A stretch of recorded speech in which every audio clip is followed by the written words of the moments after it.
Under capitalization का meaning, causes, consequences और remedies हम लोग देखने वाले हैं। 10 में से 9 पेपर में ओवर कैपिटलाइजेशन और अंडर कैपिटलाइजेशन का एक क्वेश्चन तो आता ही आता है। तो एक एग्जांपल ले लेते हैं। आपने 1 लाख रुपए का कैपिटल लगाया और आपको प्रॉफिट आ रहा है 10,000। कितना रिटर्न है? 10%। आपको 10% ही चाहिए, बराबर आ रहा है। लेकिन सपोजिटली आपका कमाई हो रहा है 12,000, ठीक है, आपको 10% रिटर्न चाहिए। तो आपका कैपिटल कितना है? 1 लाख। 1 लाख के 10% के हिसाब से 10,000। आपको ज्यादा रिटर्न आ रहा है, आपका कैपिटल होना चाहिए था 1,20,000, जिसके हिसाब से आपको 10% कितना? 12,000 बराबर था। लेकिन 1,20,000 के बजाय आपका कैपिटल कितना है? 1 लाख। तो आपका कैपिटल कम है, रिटर्न ज्यादा है। तो ऐसे टाइप के कंपनीज को क्या बोलेंगे? Under capitalized company.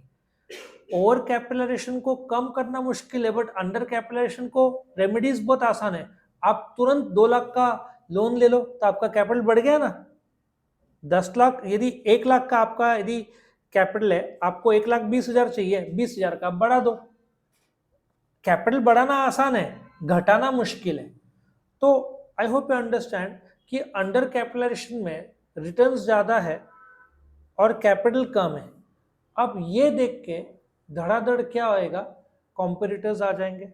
कॉम्पिटिटर्स आ जाएंगे तो मार्केट प्राइस ऑफ गुड्स कम होएगा। इसका बेस्ट एग्जांपल बताता हूँ। एक समय जब साइबर कैफे शुरू हुआ था तो कितना प्राइस था पता है? 60 रुपया 1 घंटे का। फिर धीरे धीरे जब प्रॉफिट इतना ज्यादा दिख रहा है, इतने ज्यादा साइबर कैफेज हो गए, 1 किलोमीटर में आपको आराम से 10 साइबर कैफेज मिलते थे। तो क्या हो गया? कंपटीशन में किसने रेट 55 कर दिया? 50, 40, 30, आज कुछ 10-20 रुपया होगा 1 घंटे का। हमारे टाइम में शुरुआती में 60 रुपीज और एबनॉर्मल प्रॉफिट हो रहा था उनको, क्योंकि रेट बहुत ज्यादा था। तो अंडर कैपिटलाइजेशन का कारण क्या है? आपने अर्निंग्स, बोलते ना कंजर्वेटिव, आपने सोचा कमाई कम होगा, लेकिन आपको मार्जिन ज्यादा मिल गया, मार्केट प्राइस ऑफ गुड्स बढ़ गया, आपका जो इन्वेस्टमेंट था वो कम हो गया। क्या होता है, इंटरनेशनल लेवल पे प्राइसिंग कम भी हो जाते हैं मशीन्स के। तो मशीन्स के प्राइस कम होते हैं, कभी बढ़ते हैं। तो आपका लक अच्छा था कि आपको सस्ते में मशीनरी मिल गया, या आपको, अब वो वाली बात है, आपने गोल्ड खरीदा 45,000 में, दाम चल रहा है 50,000, थोड़ा टाइम बिका नहीं, अब सडनली रेट हो गया 60,000, तो आपको क्या हो गया? मार्जिन ज़्यादा मिलेगा। और आपने कैपिटलाइजेशन रेट बहुत ज़्यादा रख दिया, 10%, ठीक है, आपने रखना चाहिए था 8%, 6%। और आपने रिसेशन में चालू किया जब मशीनरी के दाम कम थे, प्रॉफिट कम था, और फिर डिविडेंड भी आपने कंजर्वेटिव, आपने बहुत कम डिविडेंड दिया, आपके पास पैसा ज़्यादा रखा, ठीक है, ये भी एक कारण हो सकता है। एफिशिएंसी, आपने बहुत सस्ते पे चलाया, कंपनी को महंगा, बोलते हैं ना, कॉस्ट कटिंग किया, एडवर्टीजमेंट कम किया, क्वालिटी ज़्यादा रखा, और आपने डेप्रिसिएशन ज़्यादा दिखा दिया, मतलब प्रॉफिट पे अलग दिखे। तो अंडर कैपिटलाइजेशन सिंपल सी भाषा में एक ऐसा कैपिटल है जो कम है और प्रॉफिट ज़्यादा है, ठीक है। और इसके कॉन्सिक्वेंसेस क्या है? सबसे पहले तो कॉम्पिटिटर्स आ जाएंगे, देखेंगे अरे इतना नफा कमा रहा है, हम भी उतर जाते हैं।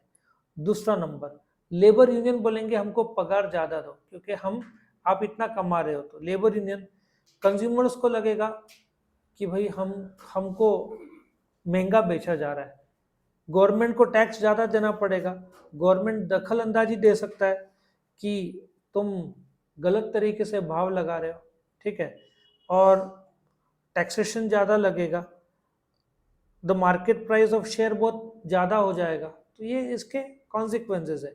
रेमेडीज बहुत आसान है, आप फुकट के शेयर्स दो, बोनस शेयर्स, उससे क्या होगा? आपका कैपिटल बढ़ेगा। आप राइट्स इश्यू लाओ जिससे शेयर्स बढ़ेंगे, आप प्रेफरेंस शेयर्स लाओ, आप डिबेंचर्स इश्यू करो, बॉन्ड्स इश्यू करो, पब्लिक डिपॉजिट इश्यू करो, टर्म लोन लो। आया समझ में?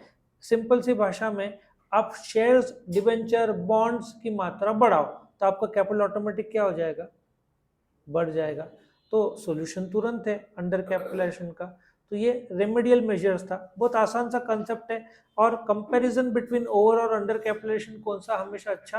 अंडर कैपिटलाइजेशन, क्योंकि आप कमाई ज्यादा कर रहे हो, आपका इन्वेस्टमेंट कम है। कौन सा?